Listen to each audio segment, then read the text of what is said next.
wonderful blessing of having an office talagang here in downtown Davao. The company has only been open 6 months and yet we're all the way in Mindanao na. Can you imagine? Yes. Grabe si Lord, nakakalula. In fact, nag-uusap kami ni Ana kanina, nandun kami nagpipicture kami sa malaking sign nyo. And sabi ko, grabe best, nakaka-proud. Di ba? Sobrang overwhelmed. Iyakin talaga ako, pasensya na kayo. Nakaka-overwhelmed talaga na. Ilan years na ba tayo nagkakilala, Bes? 2014. 2014. In 2014, nasa ibang company kami, ang dami namin hinanakit, alam niyo yung mga gano'n na pinagdaanan and everything. Pero, totoo pala yung sinasabi nila sa Bible na yung baptism of fire. Thank you, Bes. Di ba yung kailangan dumaan ka talaga minsan sa hard times para ma-appreciate mo rin. Eventually, yung pagdating nung lahat ng blessings ni Lord. Yes. At huwag mong i-take for granted. Yes. Mag-share lang ako ng konti. Sorry ha, sobrang emotional talaga. Ay! Whew! Time out! Okay, in year 2000, 2001, na-diagnose po ako ng breast cancer. Stage 2, right breast. Nakikita niyo, buo na ulit. Pinabelo ko na yan. And in 2001, stage 2 ako, I had to remove a large part of my right breast kasi nandun yung tumor. And sinabi po sa akin na cancerous siya. And 30 years old pa lang ako noon. So ang feeling ko, ang bata-bata ko pa, mamamatay na ako. Diba? Alam niyo siguro yung fear, lahat tayo, meron tayong fears. Pero yung, imagine niyo na lang yung worst fear ninyo, i-magnify nyo by 1,000,000%. Ganon siguro yung dumating na fear sa buhay ko. And yet, at the time, because I was already Christian, which is why it's so important na talagang may relationship tayo kay Lord, is because pag dumating yung mga pagsusubok sa buhay natin, kahit na meron possibility na we won't make it, diba? There's a possibility na kunin na nga tayo ng tuluyan ni God, at least meron kang peace of mind deep inside na kahit ano pa mangyari, alam mo kung saan ka pupunta. Alam nyo, that gives you so much peace. And in spite of all the fear and all of that, talagang nagpursige. I prayed so hard. Sabi ko, Lord, kung trial lang to, kung may dahilan ka, kung may purpose ka para sa akin, why I am going to go through this journey, kasi everyday naman sa buhay ng tao is a journey until makarating ka na sa iyong dapat puntahan, which is either heaven or hell. Diba? And for us, hopefully, it is heaven, all of us. And during that journey, I prayed so hard that He would show me the reason why He allowed that to happen in my life. And that is when, after my first chemotherapy, where I lost all my immune system, ang average po ng immunity ng white blood cells sa katawan ng tao is between 15 and 20,000. Ang akin po, bumagsak ng negative. As in, walang-wala na. Ubos. In fact, so much so na kapag may pumasok na nurse na may sipon or nanggaling sa isang restaurant na meron siyang hinawakan na bagay na may virus or whatever, pwedeng ipasa sa akin, for sure I'll die. It was that bad, my immune system. Naka-reverse isolation po ako sa hospital, which means naka-bubble. Yung kama ko, naka-plastic siya. So, bawal kahit anong virus na makapasok po dun sa room ko.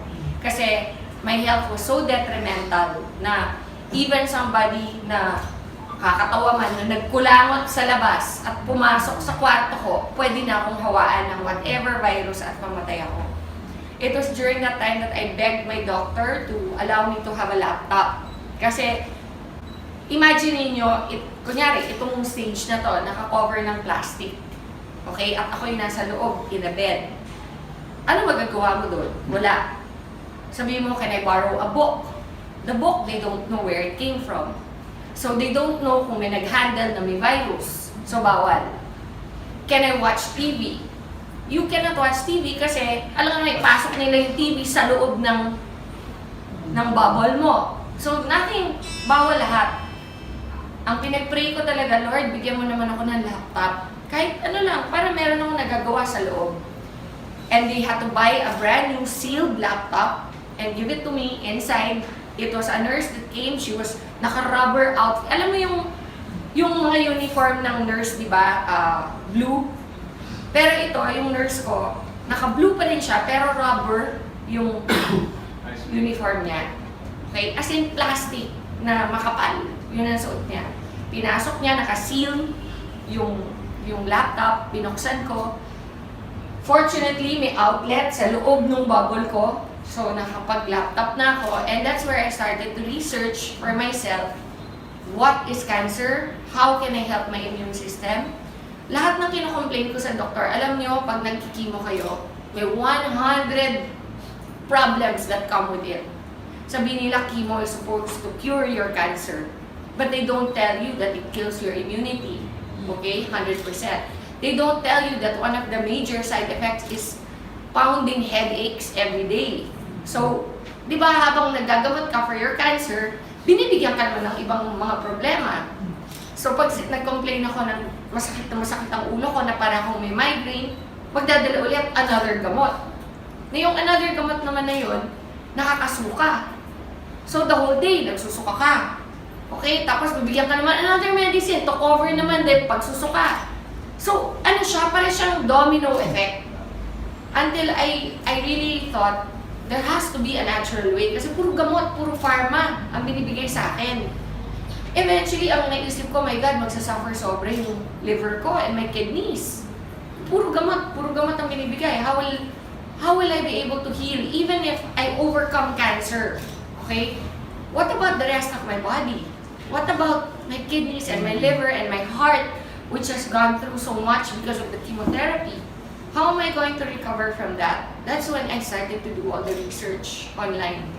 How to boost your immunity naturally. And you know, honestly, it's amazing. Ang daming ways na mag-boost ng immunity natin naturally. Sleep is the number one way. You have to rest. Okay? Sinasabi nila, the only time your body heals is when you are sleeping.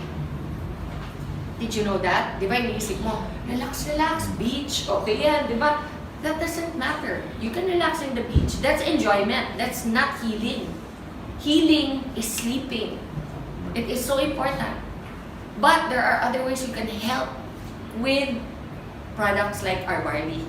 Ang daming product na pwedeng gamitin. But did you know, the number one in the whole world that God created Himself is Barley. Okay? Kaya process of elimination, isa-isa kong ni-research yan. Imagine, I had 9 months in that bubble to discover what God really created that is the best for our immune system. And during the time, you have to remember, di ko naman alam na someday I'll be standing in front of people like you. Ang purpose ko lang during the time is for my own healing. Yun lang yung focus ko na, okay, so kung ginagawa mo yung research and yung training of your own knowledge for yourself, it doesn't matter about anybody else at the time. Gusto ko lang mahila ko sa sarili ko.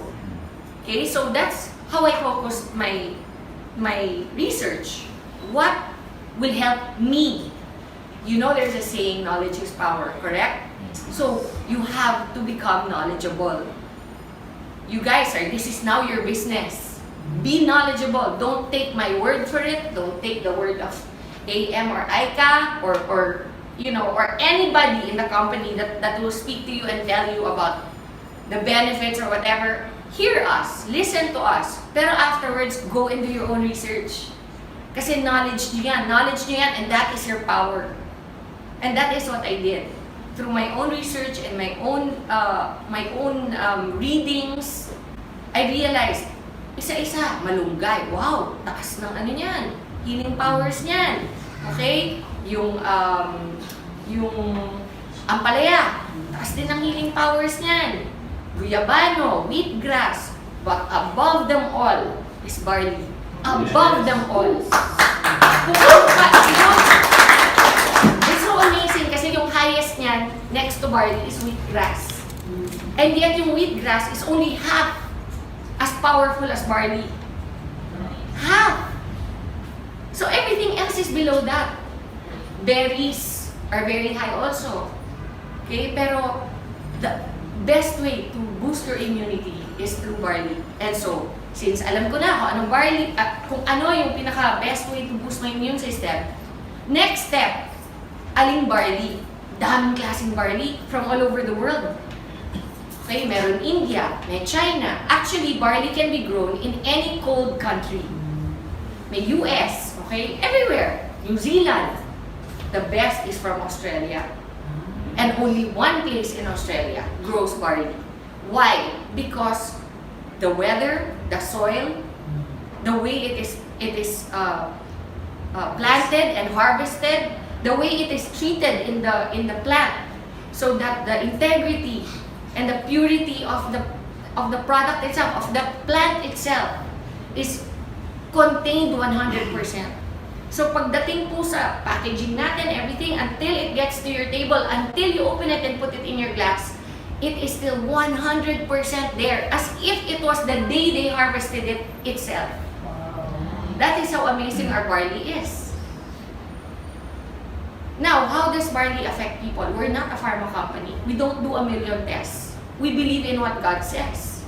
He promises certain things, and try it. What have you got to lose? For me, I was already in the hospital. Nasa hospital na ako. Lahat ng sinasabi ng doktor, ginagawa ko na. Lahat ng gamot, tinetake ko. And yet, bakit? Hindi nila ako mapagaling the way nag-recover ako nung nag-barley ako. Yes. Kaaway ng mga doktor ang mga natural products. I have to be honest. Because they don't make money from natural products. That's the beauty of IAM. IAM has made it available to you so that you can make money from natural products. You know, during my first chemo, I was in that bubble.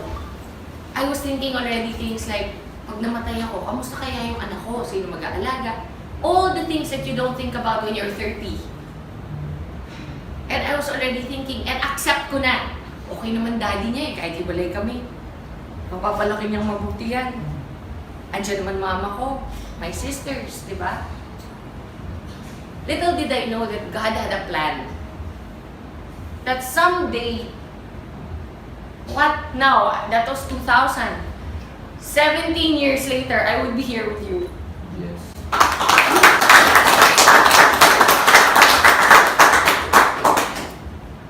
Iba magplano si Lord. Do not assume to know.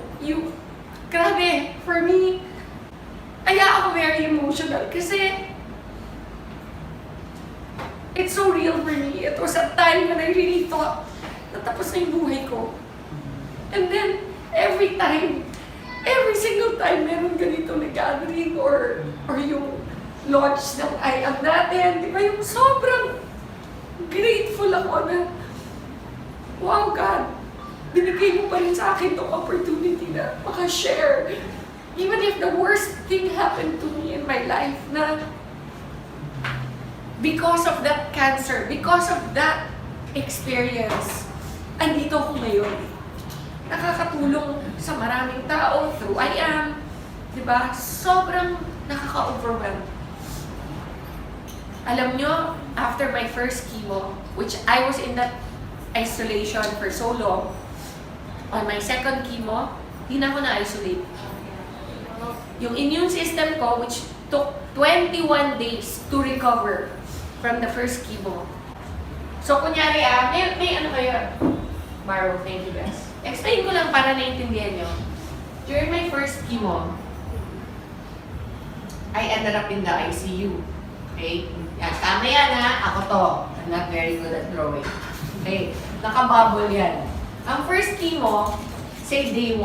Ito pala. Wala pala. Wala. Day 1 yan. Day 1. First chemo. Ang treatment ko is 4 chemos, dapat. And then after the 4 chemos, 21 days of radiation therapy. So on day 1 of my first chemo, the doctor already told me na you have to recover, your white blood cells will be wiped out. It's natural, sabi niya. Your second chemo is 21 days from now. Within 21 days, your white blood cells have to be recovered. If not, we cannot give you the second chemo. Okay? And if we cannot give you the second chemo, you will go back to the first again. Can you imagine? Eh, yung first pa lang na gusto ko na mamatay. May tatlo pang matitira. Tapos pag disqualify, uulit. Makakailan ako. Yun yung nasa mind ko. So, kailangan talaga ma-hit ko yung 21 days. Parang parang hindi, parang quota sa kailangan ma-hit, mag-sapphire.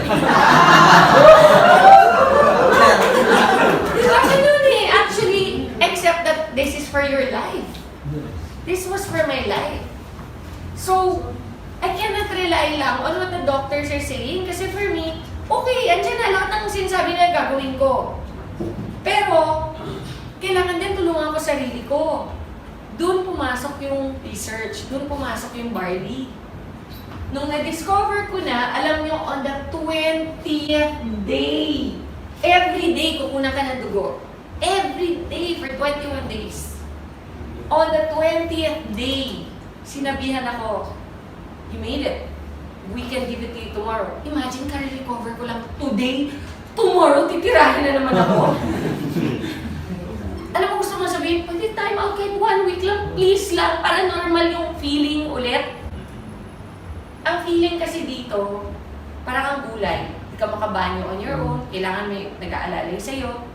Hindi ka makakain ng tama, kasi lahat ng, ang bibig mo, punong-puno ng mga singaw. Okay? Walang lasa. Lahat ng kainin mo, tastes like metal. No, promise. No. Alam mo yung sasabihin nila, do you know what metal tastes like? Me, I know. Kasi it ruins your taste buds completely. Alam mo, my favorite things like chocolate, okay, Coke, yung mga ganyan. Di ba yung mga gusto mong kainin? Burger, lahat na ipasok ko sa bibig ko, lasang metal. So wala kang gana. Why will you eat? Kahit sa mind mo, ito yung taste, di ba? Sabi mo, ito yung lasa niyan. Bibili ko niyan. Pagdating sa'yo, hindi yun yung lasa.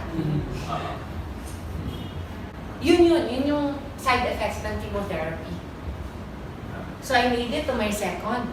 By then, imagine, 20 days na ako nagre-research.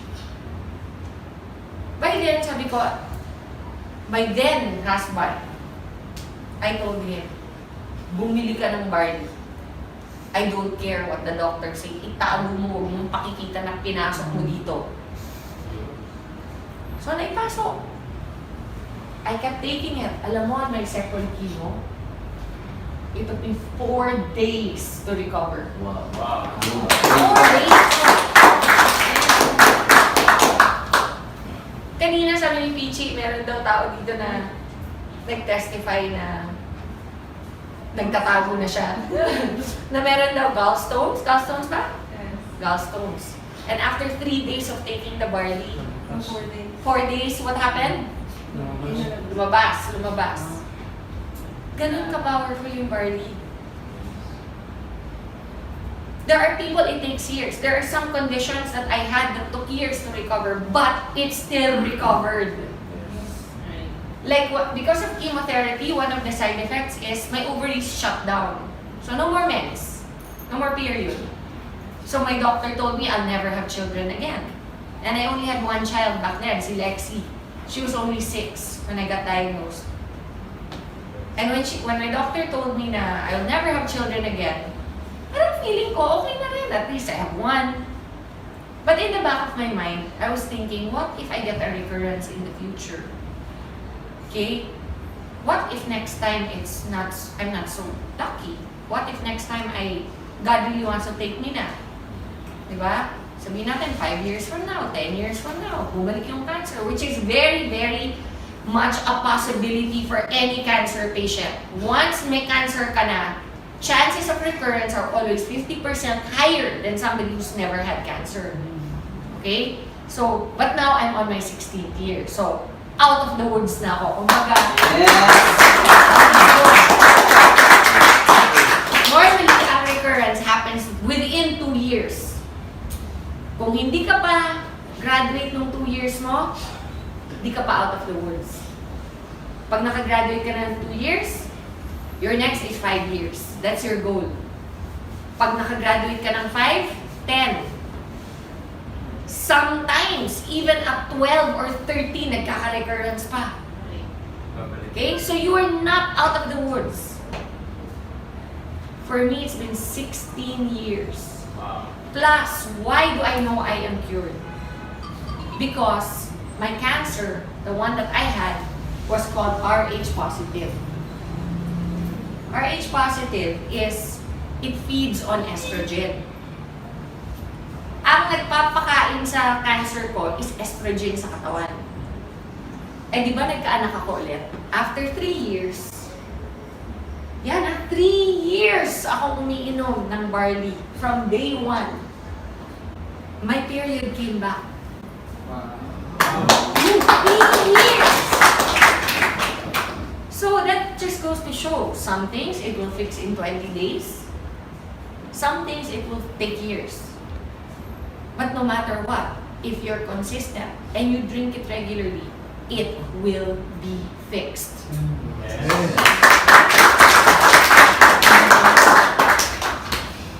So on the 3rd year, I got pregnant and I have my son.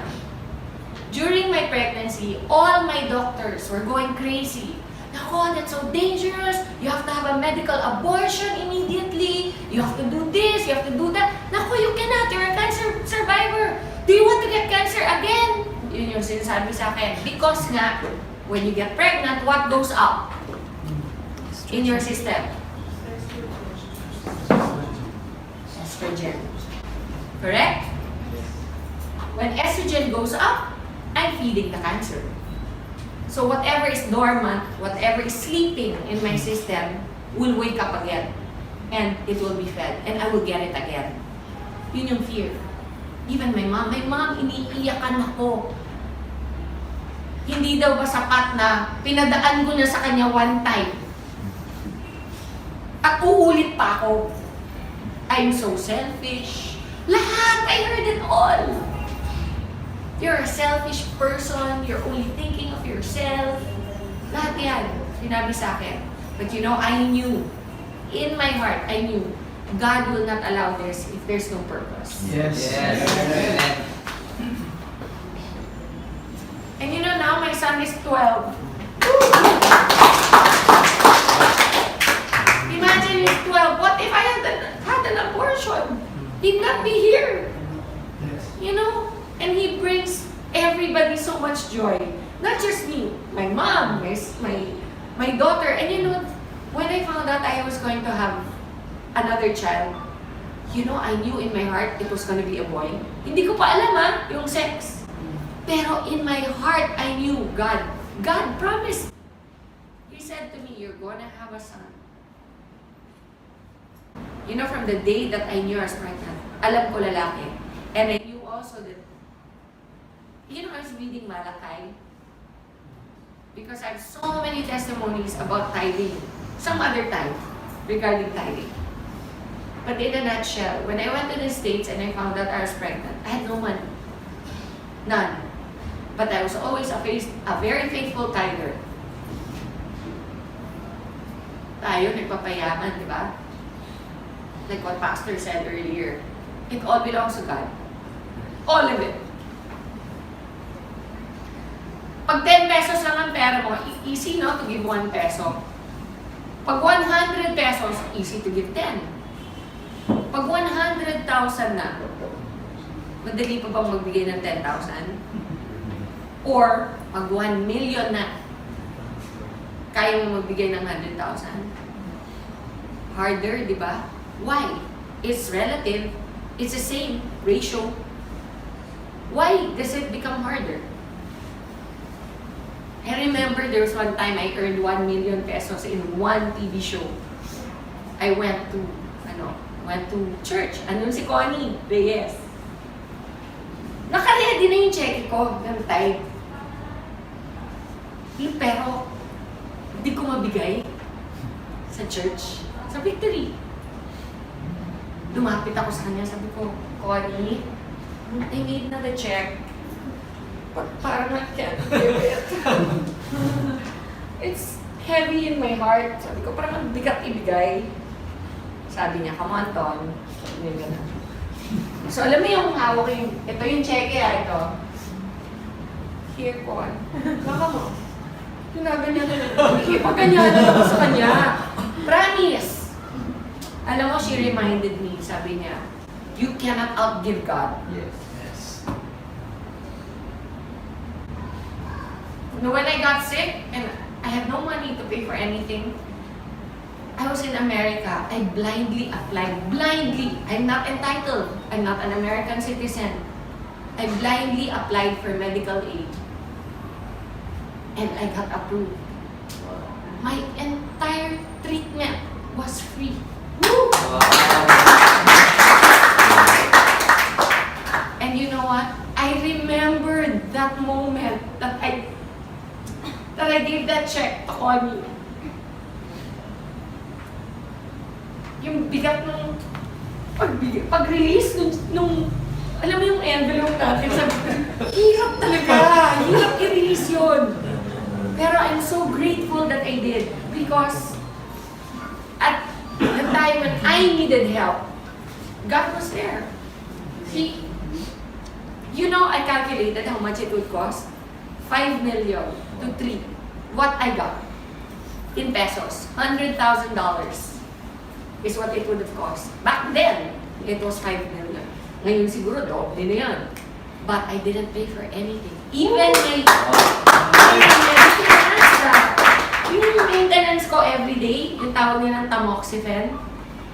Normally, one tamoxifen is $100. And I have to take one every day. You know how much I was paying? $1 for each one. You cannot outgive God. So, okay lang na magpayaman. But don't forget what Pastor said. The money isn't ours. We're only stewards. So, ayan, sidetrack tuloy ako. Okay, anyway, so because of the estrogen, everybody was fearful for me to get pregnant, but I had my son. And he's completely well. Alam mo, I only have one breast to breastfeed him. Because they had radiated my right breast. So when they radiate, I actually asked my doctor, how's that? What if I have another, eventually if I have another child, you're never gonna have another child.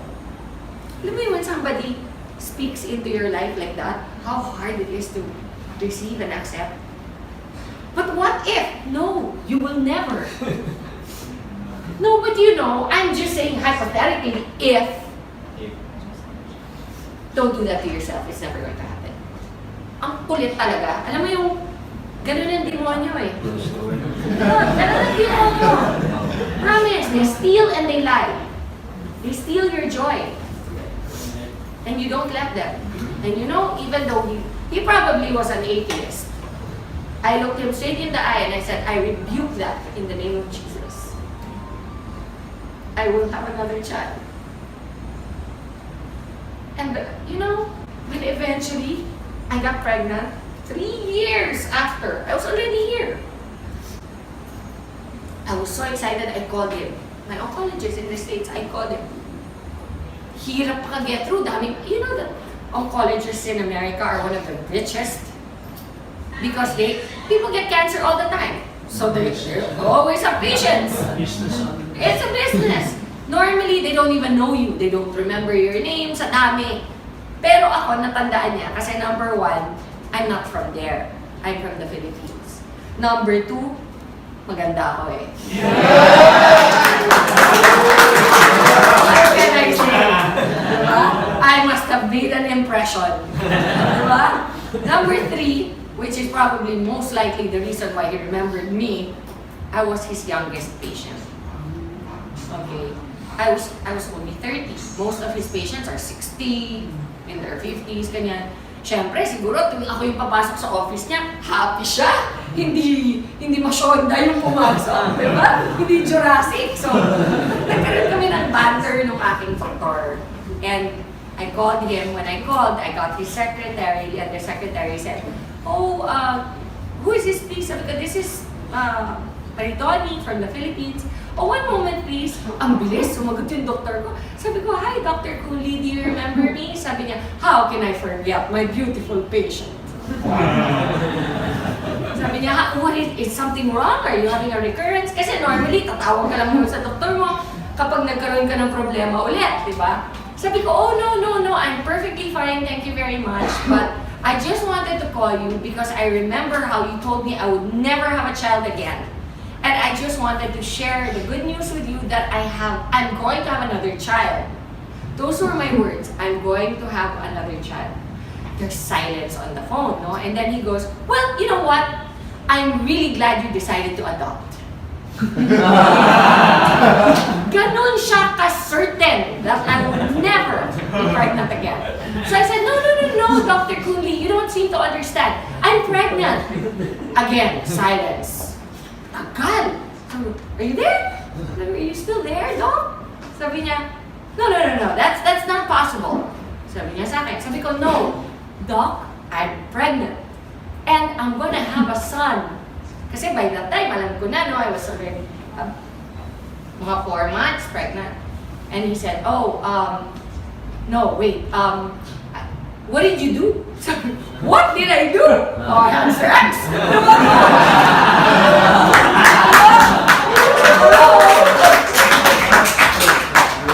No, but, you know, I said to him, "Nothing, I didn't do anything." He goes, "No, you must have done something."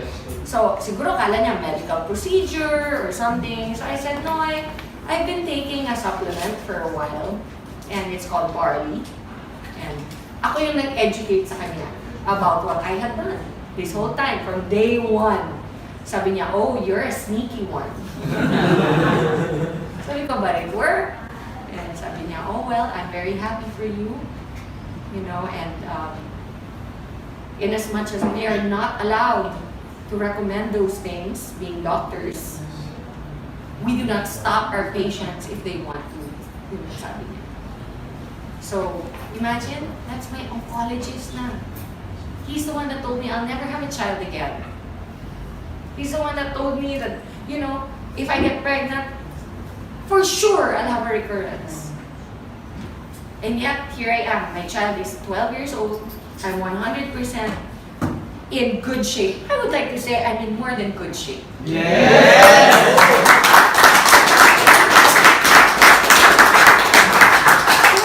Sinishare ko lang to para malaman niyo kung saan nag-umpisa yung barley natin. It has come a long way. When I first met IAM, you know, and he told me he was interested in the barley, parang protective pa ako. Di ba yung parang ayokong i-share? Kasi parang ang feeling ko, baby ko to eh. This is my baby. This is what helped me survive. And then after a year of friendship that developed between us, I could feel where his heart was. And I knew that his purpose was aligned with mine, which is that we want to help people. We want to help people get better. We want to spread the love of God more than anything. And one of the ways, ironically, is through one of the toughest things I've ever had to go through in my life. And something that I discovered during that time.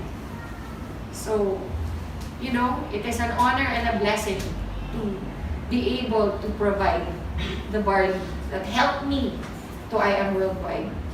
So do not ever, I mean, if you have any questions, we're always available to let you know.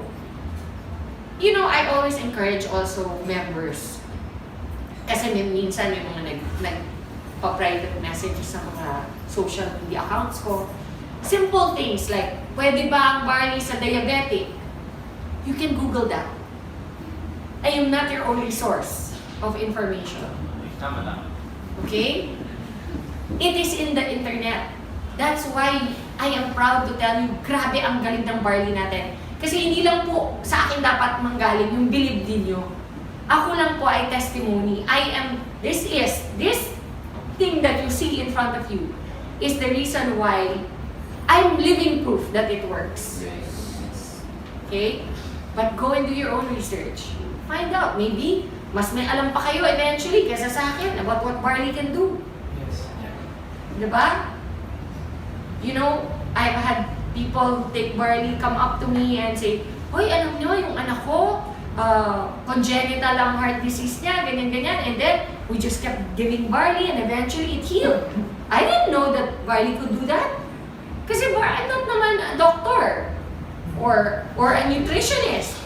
I'm just a person who took this beautiful gift of God and it worked for me. And that's why I want to share it. I want to let you all know that we are here to support you in every way. It will not only give you great health, it will give you great pockets. Yes. God bless you everyone. Thank you.